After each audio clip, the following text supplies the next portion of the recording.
We are still fundraising to help cover the costs of 2 paid positions while Steve spends time taking care of his mom. We need help with a few first-time system installations, especially someone with 12-volt experience. It'd be best if you lived locally. There's no housing at Steve's place, but if you check these boxes, we hope that you'll fill out the application on our website and be in touch. Details below in the description. It's also the final week to get any of our previous t-shirt designs on Bonfire, and on Patreon, we hope you're able to consider becoming at least a $5 a month contributor up until launch.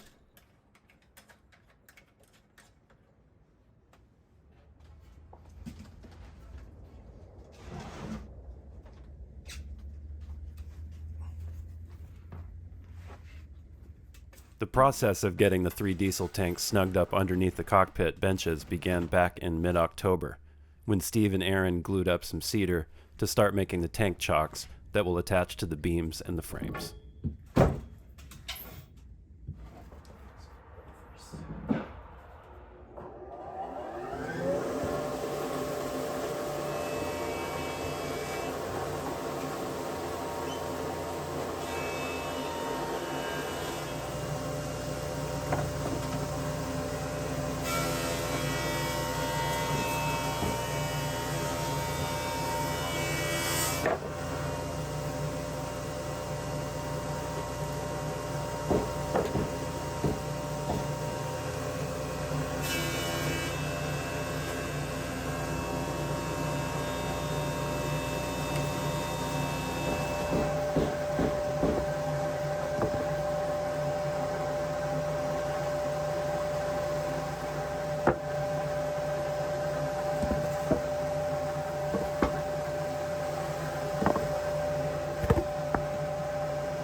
So I'm back down here at MS Fabrication, where our friend Evan, who made our stainless steel tanks for us, check out episode 196. It's a good overview of what he does here and all his capabilities. Evan is making straps for us today that will hold the fuel tanks in place underneath each of the cockpit benches.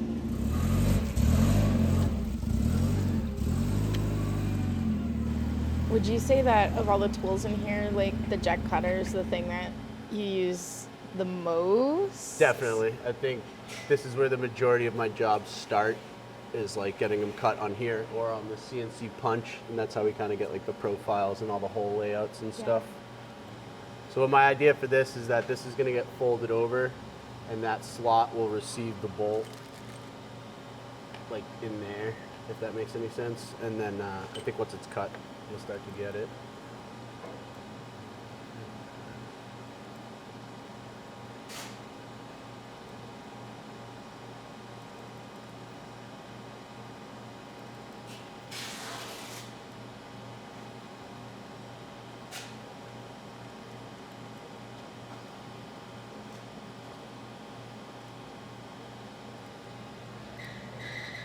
So if you see, like, these pink lines are what will be cut, and then the green lines are what are traverses. So that's how the computer knows it's coming up to here. It's going to cut all these holes, come back up, cut the perimeter of the part, and then go to the next part.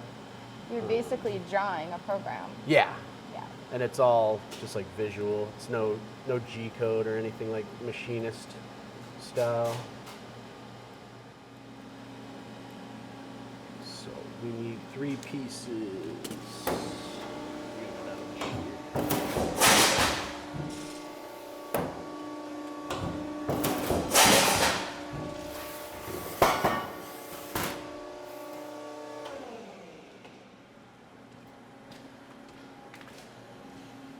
Nine straps are needed in all.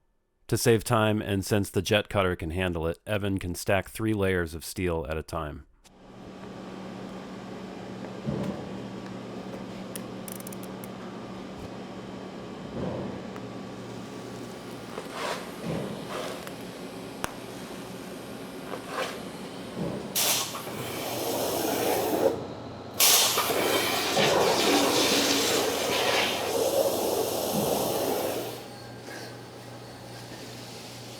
Evan stopped the program here to test the plan on just one strap. If it all worked out, he could go into full manufacturing mode on the rest.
Not fold in the right spot, but they went good.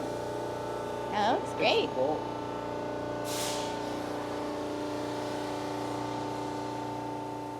Evan finished out the jet cutting program for the remaining straps and got it working on what will be the metal brackets that one side of the strap will attach to with a nut.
By the time Ann got to Granby with the straps, Steve was ready with the chocks painted and shaped to fit perfectly along whatever beam or frame they were destined for.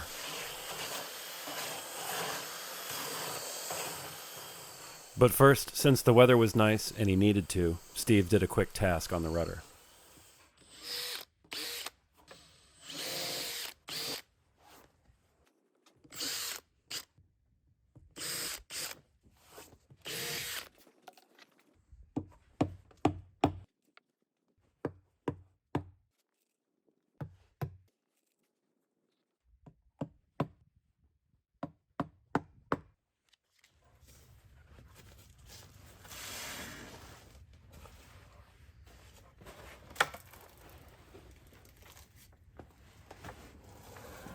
with the hardware fit, I could finally cut off the very bottom of the rudder here.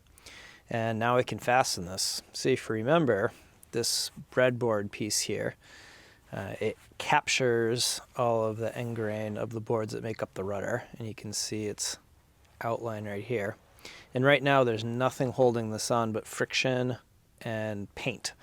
And I did that so that we could cut the bottom and do final fairing and smooth everything out, and then put a couple fasteners in here. This piece is going to swell this way. These pieces are going to swell this way. So we don't want to lock this breadboard in super crazy well, because we need to let that wood move. Something has to give. So we are going to fasten it with just these little bronze ring shank nails. And as you can see, it's going to go through and right through the tenon. And these are small enough that they're not going to stop all of this oak wanting to move. If the oak really wants to move, these are going to bend, deform in their holes, break.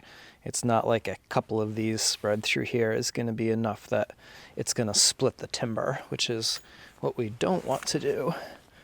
5 per side. And if this were to come off someday, say we were to ground or get hit hard, and since this isn't super firmly attached, it were to come adrift, it wouldn't affect the rest of the rudder. So the rest of the rudder would perform just fine. It would be perfectly strong. We would have nothing to worry about.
As a quick recap, these are 20-gallon Monel diesel tanks. So I salvaged these out of a sailboat in New Hampshire a few years back, and they've been waiting for their day. Monel is like the holy grail of marine diesel tanks.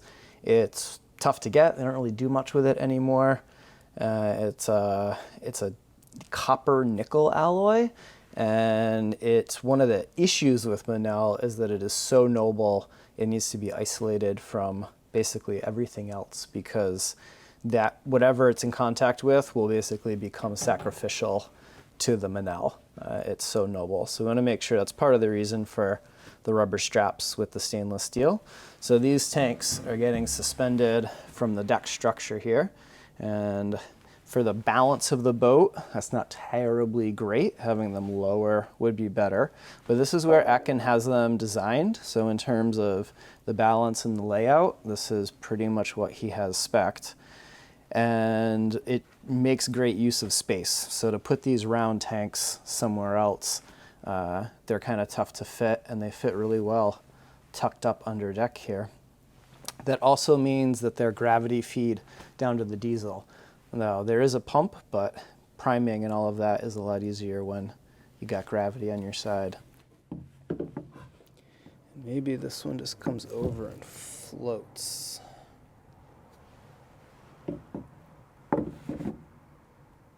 Let's try that.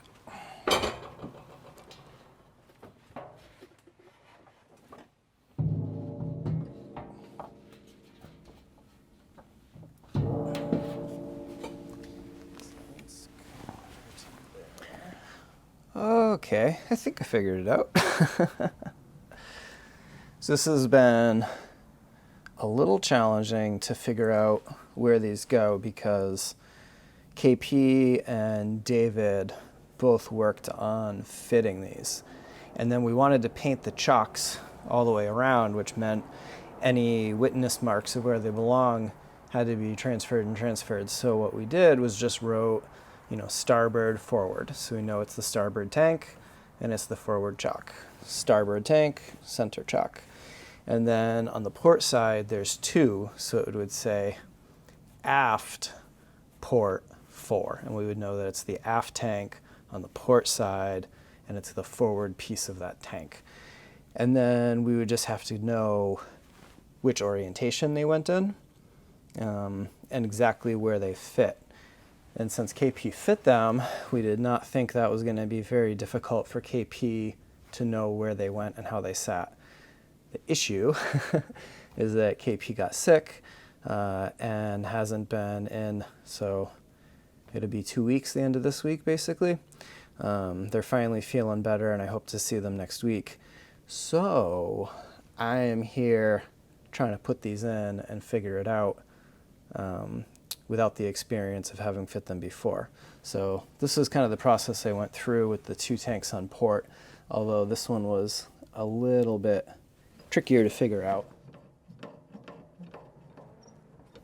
So the figuring and the jigsaw of where exactly these go is now done. Next step is going to be to locate these brackets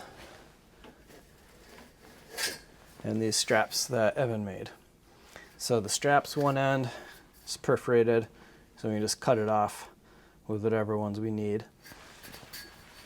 And the other end is folded over, welded, with a bolt installed. And this end goes through there with some washers and a nut, a double nut, and that's our tensioning.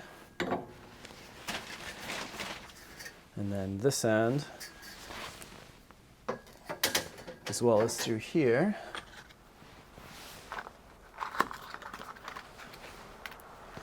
gets 1/4 inch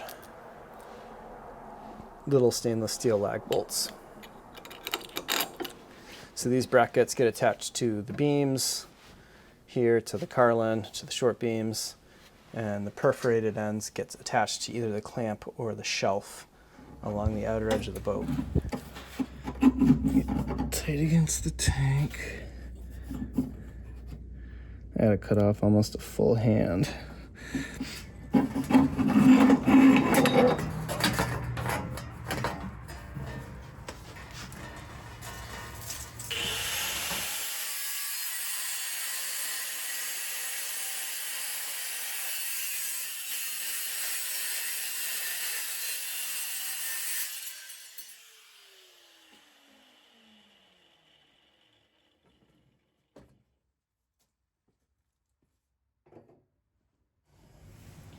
So what brings you to the States? I've got family here, Yeah. so I just came to visit him.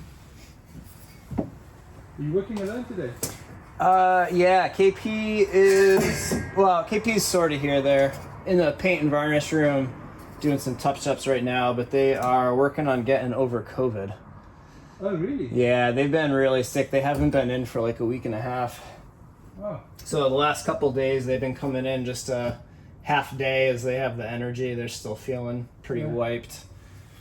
And then Anne's up in Maine for the holidays. so how far behind your work is the video? It varies right now, like, I don't know, week and a half, maybe 2. Oh, Not very far. it's not a month. No, definitely not months. I wish it was months. that would make our lives a lot less stressful. Yeah. You got heat inside? What? Heat? Heat right now, yeah, because we are painting the housetop. It'll be cold. The kittens stay out here all the time. Oh, we usually do. This is the first winter I've had any sort of heat, really. Most winters we just bundle up and freeze. Yeah.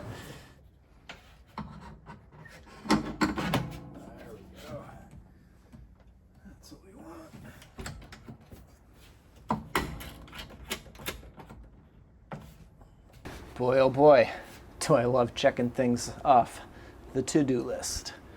So the tanks they're pretty much in.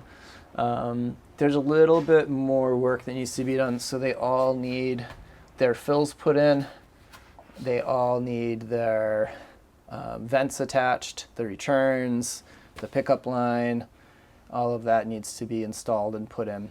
So these tanks are going to have to come back out. But thankfully, that's really easy. You undo 3 nuts and the tank drops out. You lift the tank back in, 3 more nuts, tank goes back up. So the hard part is over.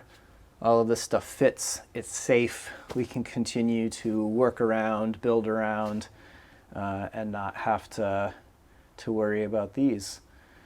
So we're gonna walk away from this for now and get back to work on the rudder. I'm waiting for some parts for the rudder. I gotta get some copper flashing and a couple other things.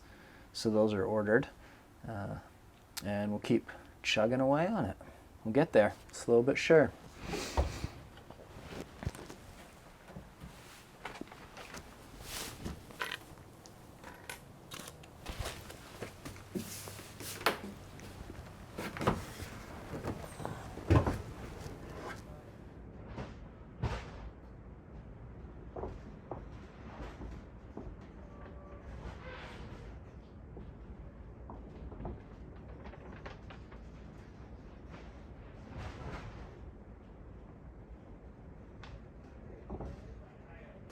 I'm back in the shop finally. I've been sick for about 2 weeks, but I'm back half days. So I'm working my way back to full speed, moderating till I feel all better. So a good project for me is to take this cherry that Steve has milled up and make it into the handrails, the grab rails on the house.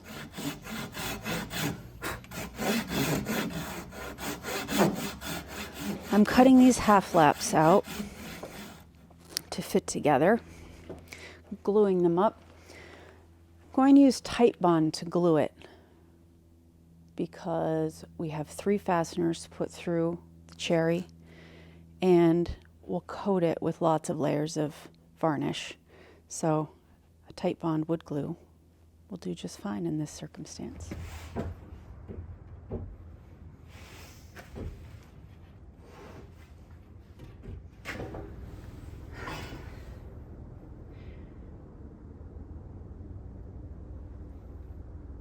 That's all I got.